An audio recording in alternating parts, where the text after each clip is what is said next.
ఎవరి కొత్త Abhay Maoist party నుంచి ఆ పేరుతో ప్రకటనలు ఇస్తుంది ఎవరు? పోలీసు నిఘా వర్గాల అంచనా. అంటే వీళ్ళు పోలీసులు ఈ మల్లోజుల మిగతా వాళ్ళందరినీ ఆసన్న ఇలాంటి వాళ్ళందరినీ వాళ్ళు లొంగిపోయారు కదా. అయినా సరే ఇప్పుడు అభయ్ అనే పేరుతో కొత్తగా లేఖలు వస్తున్నాయి. అసలు ఎవరి అభయ్ అనేది ఇప్పుడు పోలీస్ వర్గాల్లో తీవ్రమైన చర్చ నడుస్తుంది. దాని గురించి పెద్ద ఎత్తున చర్చిస్తున్నారు, పరిశోధిస్తున్నారు, ఎంక్వైరీ కూడా చేస్తున్నారంట. సో గతంలో ఆ బాధ్యతల్లో మల్లోజుల ఆయన లొంగిపాటు తర్వాత ఆ స్థానంలో తిప్పిరి తిరుపతి ఆపరేషన్ కగారిద్దాన్ని నిరసిస్తూ 24న దేశవ్యాప్తంగా బంద్ మావోయిస్ట్ పార్టీ పిలిపిస్తున్నారు. మరి 24న మావోయిస్ట్ పార్టీ దేశవ్యాప్తంగా బంద్కి పిలిపించారంట. మరి అది ఎంతవరకు సక్సెస్ అయిద్దని దాన్ని బట్టే మావోయిస్టుల ప్రాబల్యం ఎంతవరకు ఉన్నది మనం చెప్పగలుగుతాం.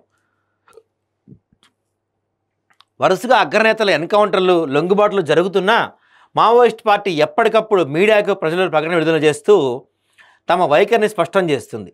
దీనిపై పోలీసు నిఘా వర్గాలు ప్రస్తుతం ఆరా తీస్తున్నట్టు సమాచారం. మావోయిస్టు పార్టీ కేంద్ర కమిటీ అధికార ప్రతినిధి అభయ్ పేరిట విడుదలవుతున్న పత్రికా ప్రకటనలు ఎవరు రాస్తున్నారనే దానిపై దృష్టి పెట్టినట్టు తెలుస్తుంది. సుదీర్ఘకాలం పాటు మావోయిస్టు పార్టీ కేంద్ర కమిటీ అధికార ప్రతినిధిగా కొనసాగిన మల్లోజుల వేణుగోపాలరావు అలియాస్ సోను అభయ్ పేరిట పత్రికల ప్రకటన విడుదల చేస్తూ ఉండేవారు. ఆయన ఇటీవల మహారాష్ట్ర సీఎం దేవేంద్ర ఫడ్నవీస్ ఎదుట లొంగిపోయారు.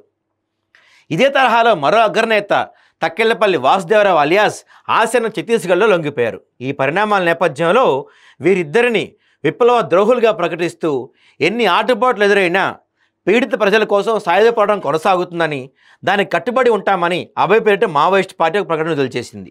ఈ క్రమంలో అభయ్గా బాధ్యతలు స్వీకరించింది ఎవరన్న దానిపై నిఘా వర్గాలు ఆరా తీస్తున్నాయి. మావోయిస్టు పార్టీ ప్రధాన కార్యదర్శి నంబాల కేశవరావు అలియాస్ బసవరాజు మరణం తర్వాత ఆ బాధ్యతలను తిప్పిరి తిరుపతి తీసుకుని ప్రచారం జరిగింది.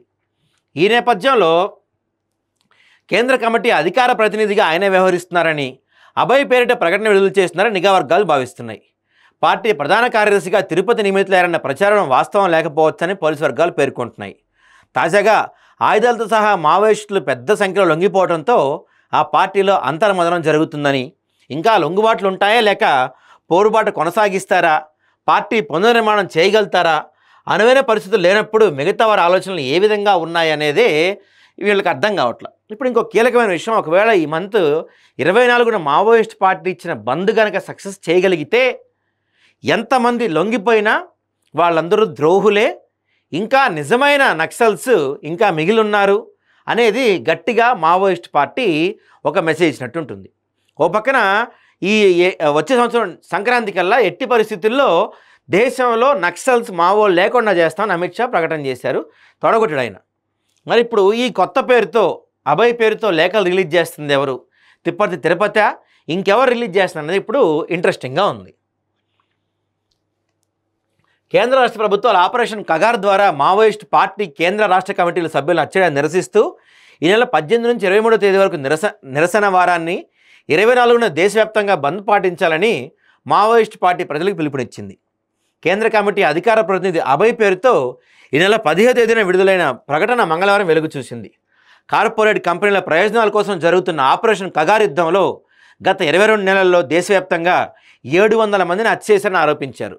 నారాయణపూర్లోని మాడ్ నేషనల్ పార్క్, కర్రెగొట్టలు, సుకుమా జిల్లాలో సాగుతున్న కగార్ యుద్ధాన్ని నిలిపేయాలని డిమాండ్ చేస్తూ ప్రజా ఉద్యమాన్ని నిర్మించాలని అభయ్ లేఖలో పేర్కొన్నారు. మరి అభయ్ ఎవరు అనేది తెలియాల్సి ఉంది. ఒకవేళ ఈ బంద్ కనుక 24న జరిగిన పిలిపించిన ఈ బంద్ కనుక సక్సెస్ అయితే మాత్రం మావోయిస్టు పార్టీ నుంచి ఎంతమంది వెళ్ళిపోయినా ఇంకా ఉన్నారు, ఇంకా మావోయిస్టులు బలంగా ఉన్నారనే మెసేజ్ అయితే వీళ్ళు ఇవ్వగలుగుతున్నట్టు అవుతుంది. ఒకవేళ లేకపోతే మాత్రం ప్రభుత్వాన్ని పై చెలగాన పడుతుంది. చూడాలి మరి ఏం జరిగిద్దో.